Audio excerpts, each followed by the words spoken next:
एक परिवार में नीलम, उसका पति अतुल और उसकी सास कात्यायनी रहते हैं। नीलम की शादी को 5 महीने ही हुए थे। शादी के बाद नीलम ने अच्छे से अपनी गृहस्थी संभाल रखी थी। घर में सभी नीलम से बहुत खुश थे।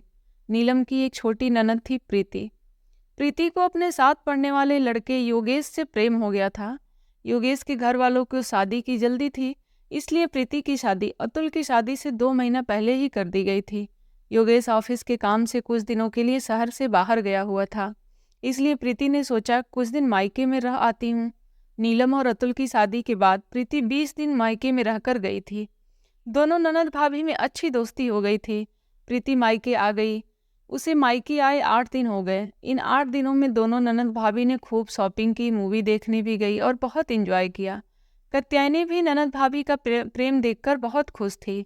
एक दिन अतुल के ऑफिस से नीलम को कॉल आया कि नीलम, मैं 2 घंटे में घर आ रहा हूँ। आज मेरे बॉस नवीन जी की शादी का सालगिरह है, पार्टी में चलना है।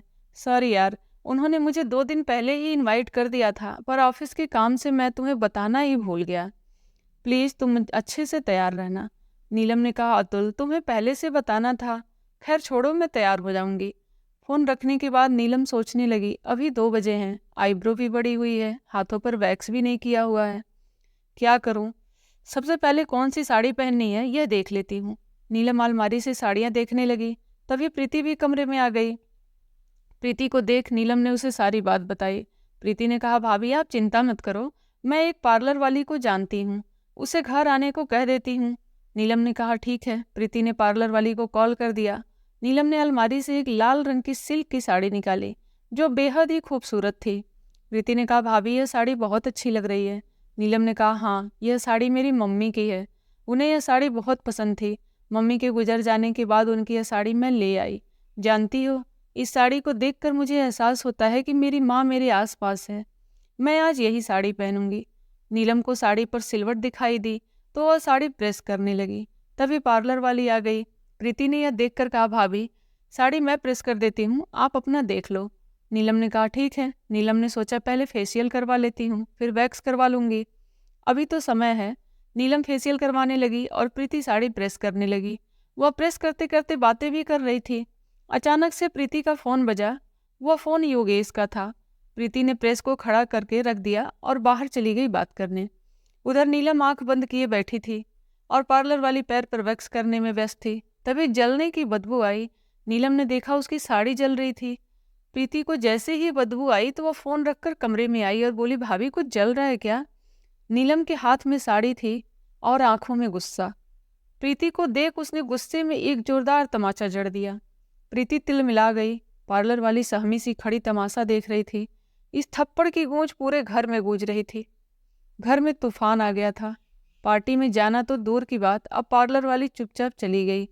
प्रीति ने रोते हुए सारी बात अपनी माँ कात्यायनी और भाई अतुल को सुनाई। नीलम जली हुई साड़ी ले नम आंखों से अपने कमरे में बैठी रही थी। अतुल ने नीलम से कहा, नीलम यह तुमने सही नहीं किया। नीलम ने घूर कर देखा और कहा, तुम तो अपनी बहन का ही पक्ष लोगे ना। यह साड़ी मेरी माँ की निशानी थी, इसमें उनकी यादें थीं, मैं नहीं मांगने वाली माफ़ी। अतुल समझाता रहा पर नीलम अपनी जिद पर अड़ी रही। उधर प्रीति रोई जा रही थी और कात्यायनी उसे समझाए जा रही थी। सारी रात घर में ना कोई सो सका। सुबह भी घर का माहौल गर्म ही था। प्रीति और नीलम एक दूसरे से बात करना तो दूर, एक दूसरे को देख भी नहीं रही थी। कात्यायनी भी नीलम से मुंह फुलाए घूम रही थी। कात्यायनी ने नीलम से कहा, बहू तुमने प्रीति पर हाथ उठाकर सही नहीं किया। अरे कल को वो अपने ससुराल में जाएगी, ससुराल वालों को पता चलेगा तो उसकी क्या इज्जत रह जाएगी। तुम उससे माफ़ी मांगो और बात को ख़त्म कर दो।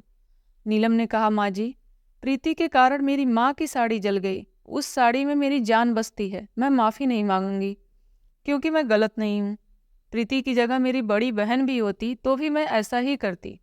नीलम की बातें प्रीति ने भी सुनी। अतुल भी वहीं सोफे पर बैठा था। नीलम रसोई में चली गई। प्रीति ने रोते हुए अतुल से कहा, देख लिया भाई, भाभी ये मुझे कैसे बोल रही हैं। भैया आपको किससे ज़्यादा प्रेम है, बहन से या पत्नी से? अतुल चुप रहा। प्रीति फिर बोल पड़ी, बात मेरे सम्मान की है, आप भाभी से कहो कि मेरे पैरों पर नाक रगड़कर माफ़ी मांगे, तो ही मैं उन्हें माफ़ करूंगी। यह सुन अतुल हैरान था, समझ नहीं पा रहा था कि कौन सही है कौन गलत, किसका पक्ष लूं। नीलम भी माफ़ी मांगने को तैयार नहीं थी। और प्रीति भी मुंह फुलाए बैठी थी। अतुल फिर सोचने लगा, साड़ी नीलम की माँ की निशानी थी, उसे गुस्सा आ गया होगा और गुस्से में उसने थप्पड़ मार दिया होगा। पर प्रीति भी गलत नहीं है, बड़ी कश्मकश में था। अतुल बहन का साथ दे तो पत्नी नाराज, और पत्नी का साथ दे तो बहन नाराज। बहुत देर तक अतुल सोच में डूबा रहा। कुछ देर बाद अतुल अपने कमरे में गया और नीलम के पास जाकर बैठ गया और बोला, नीलम, मैं जो कह रहा हूँ मेरी बात ध्यान से सुनो। प्रीति ने कभी भी तुम्हारे साथ बुरा व्यवहार नहीं किया। प्रीति ने वह साड़ी जानबूझकर तो नहीं जलाई होगी, वो तो सिर्फ तुम्हारी मदद ही कर रही थी।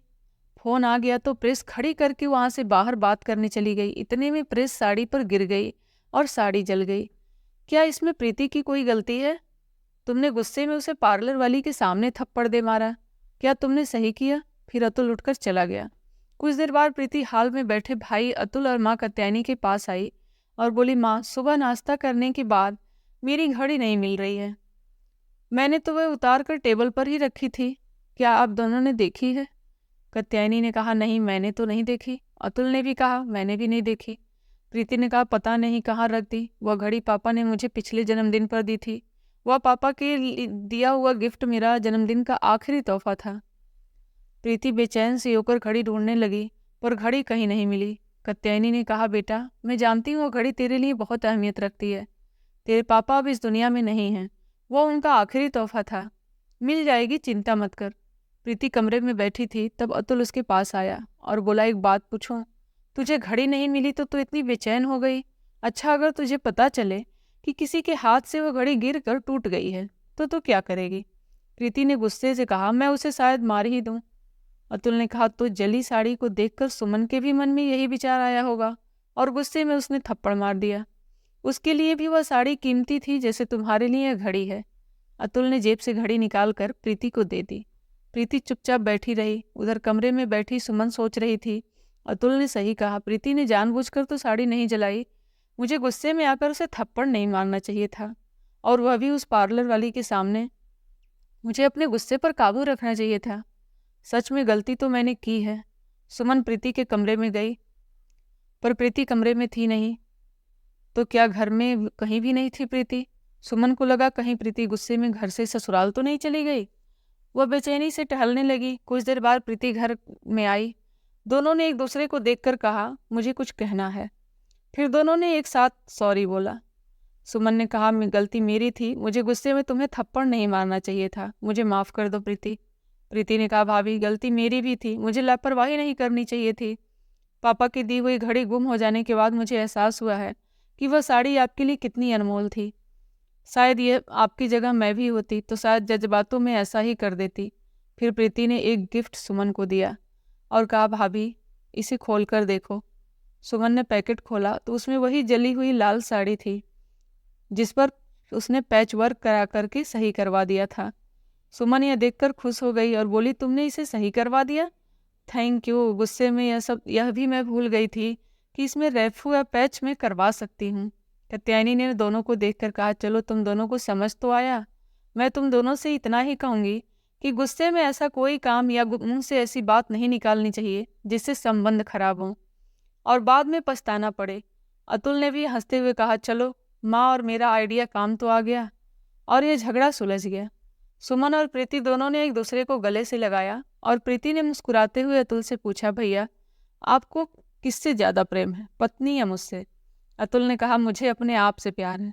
इस सवाल का जवाब देकर मैं अपनी जान को खतरे में नहीं डालना चाहता। यह सुन सब हंसने लगे। दोस्तों, कैसी लगी हमारी कहानी कमेंट बॉक्स में ज़रूर बताइए, और अगर कहानी पसंद आई हो तो कृपया वीडियो को लाइक करें, और हमारे चैनल पर नए हैं तो चैनल को सब्सक्राइब करें। धन्यवाद।